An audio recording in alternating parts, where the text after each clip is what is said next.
गया, ये वाज़े हो गया कि अब बल्ला चल रहा है और इमरान खान का तूती बोल रहा है और यहाँ पर भी तहरीक इंसाफ की फतेह होने वाली है। जाके इलेक्शन मुलतवी कर दिया किस बहाने के ऊपर कि बारिश का खदशा है।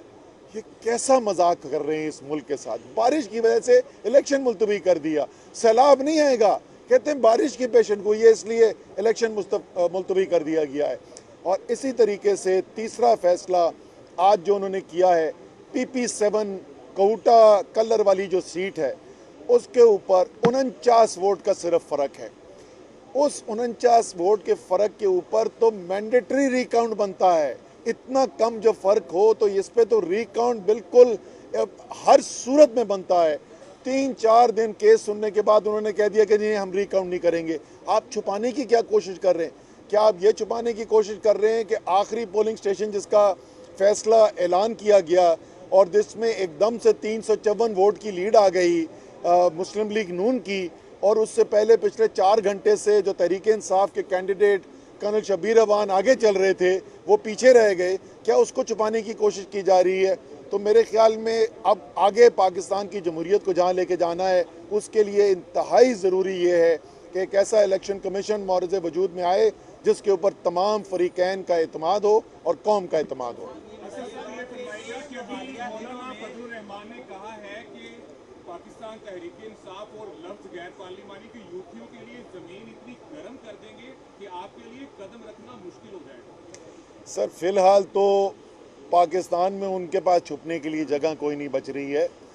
पहले तो बाकी जगह से शिकस्त हुई, फिर उनके घर डेरा इस्माइल खान से एक नहीं 2-2 सीटों पर शिकस्त हुई, फिर उसके बाद ये साजिश का जो हिस्सा बने PDM को वहाँ पर शिकस्त हुई, अवामी मैंडेट में शिकस्त हुई, कल इंशाल्लाह ताला यहाँ पे असम्बली में शिकस्त होगी।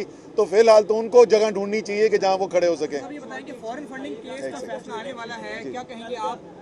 कल का जो इलेक्शन है उनके पास अब फिगर पूरा नहीं है, आप ज़्यादा सीएम में आ गए, आपके पास 86 से भी बहुत ज़्यादा है। कल को यहाँ पर लड़ाई होती है, झगड़ा होता है, पुलिस आती है या इस इजलास को एडजर्न किया जाता है, उस हवाले से आपकी देखें बड़े वाज़ेह हिदायत है सुप्रीम कोर्ट के, बिल्कुल वाज़ेह हिदायत है। हाई कोर्ट ने भी डायरेक्शन इशू कर दी है और ये जिम्मेदारी लगाई गई है इंतज़ामिया की, पुलिस की, कि बिल्कुल आसान तरीके से सेफ़ तरीके से लेकर आना है। तमाम MPAs को यहाँ पे पहुँचने की इजाज़त होनी चाहिए, वोट डालने की इजाज़त होनी चाहिए।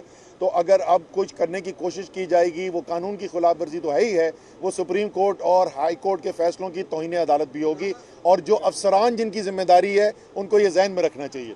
मैं करूँ उसमें आप देखिए तो सुप्रीम कोर्ट ने गुंजाइश ही नहीं छोड़ी।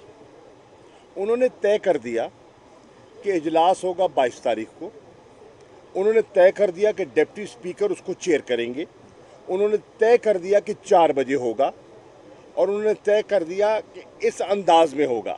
अब इससे कोई मुनहरिफ होता है तो वो कंटेम्प्ट करेगा सुप्रीम कोर्ट की, और वो कॉग्निजेंट हैं और देख रहे हैं। आज की पिटिशन में उन्होंने मज़ीद वजाहत कर दी कि इंतज़ामिया का क्या रोल है और उन्हें किस तरह करना है। उन्होंने ये भी तय कर दिया कि आज के इजलास के इख्तिताम पर जो मुंतखब होंगे उनका कल यानी कि 23 तारीख को उनका हलफ भी होना है, नए वज़ीर आला का हलफ भी होना है। तो ये जो ख्याल है कि गुल कपाड़े से वो इजलास को डिले करेंगे, पोस्टपोन करेंगे, ये शायद अब मुमकिन ना हो। राना सनाउल्लाह ने कहा है कि अब 5 नहीं अब 50 के करीब जो लोग हैं वो अपने ज़मीर के मुताबिक हमला शहबाज को वोट डाल सकते हैं। इस स्टेटमेंट को आप किस तरीके से देखते हैं? देखिए ज़मीर ख़रीदने की महारत तो है उनके पास, इसमें तो कोई शक नहीं।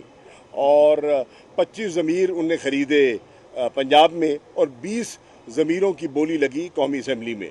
लेकिन मैं समझता हूँ कि इस वक्त जो लोग आवाम का एक शऊर देख रहे हैं और आवाम का जो फ़ैसला देख रहे हैं, कोई मुंतखब मेंबर जो अपने मैंडेट से मुनहरिफ होगा वो अपनी सियासी मौत के परवाने पर दस्तक करेगा, और मैं नहीं समझता कि कोई सियासी शख्सियत ऐसा करने को तैयार हो। वैसे शाह साहब इसका एक और जाविया भी हो सकता है राना सनाउल्लाह ये कहने की कोशिश कर रहे हो कि कल हमजा को मिलेंगे टोटल 50 कुल 50 वोट ही मिलेगा। ये भी मुमकिन है, मुमकिन है। अच्छा, फॉरेन फंडिंग केस का फैसला आने वाला, नून लीग अपील कर रही है इलेक्शन कमीशन से कि ये इस केस का जो है वो फैसला आ जाए।